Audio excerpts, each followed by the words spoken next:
ग्वालियर जिले में मां और बेटे के रिश्ते को शर्मसार करने वाला मामला सामने आया है, जहां दौलत और संपत्ति के लालच में कलयुगी सौतेली मां ने अपने 10 साल के मासूम बेटे को जहर देकर उसे मौत की नींद सुला दी। इतना ही नहीं, महिला ने सांप काटने की कहानी रच दी और पुलिस को गुमराह किया, लेकिन पोस्टमार्टम रिपोर्ट ने महिला की रची कहानी पर पूरी तरीके से पानी फेर दिया।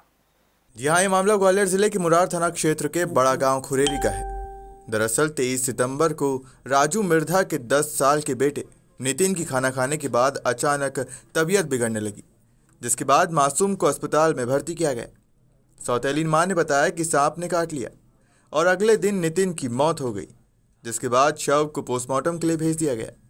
उसके बाद जो कहानी सामने आई वो चौंकाने वाली थी। दरअसल करीब 3 साल पहले राजू की पहली पत्नी की एक्सीडेंट में मौत हो गई थी,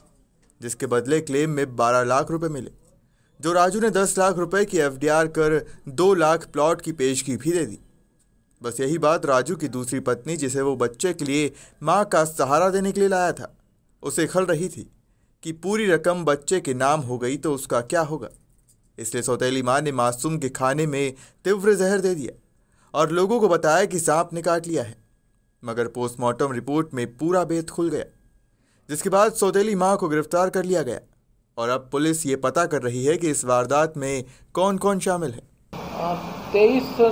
सितंबर को एक 10 वर्ष के बच्चे की मृत्यु हुई थी, जिसमें पोस्टमार्टम रिपोर्ट के बाद प्रथम दृष्टया ही यह मामला संदिग्ध प्रतीत हो रहा था, क्योंकि उसकी जो सौतेली मां है उसने बालक की सर्पदंश से मृत्यु होना प्रकट की थी, जबकि मौके पर जो साक्ष्य लिए गए और चश्मदीद साक्षियों से बात की गई तो वहाँ पर इस प्रकार की कोई भी बात सर्पदंश से संबंधित नहीं मिली। जब मामले में आगे कार्रवाई की गई तो प्रथम दृष्टया यह आया कि जो 11 वर्षीय बालक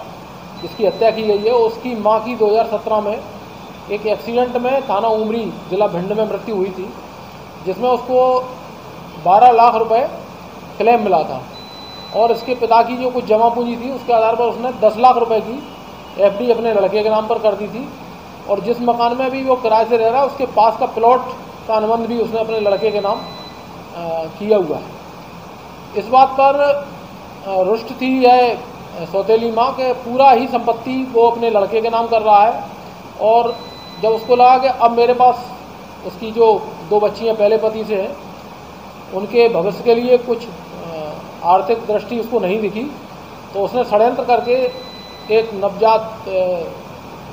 जो अबोध बालक है 11 वर्षीय उसकी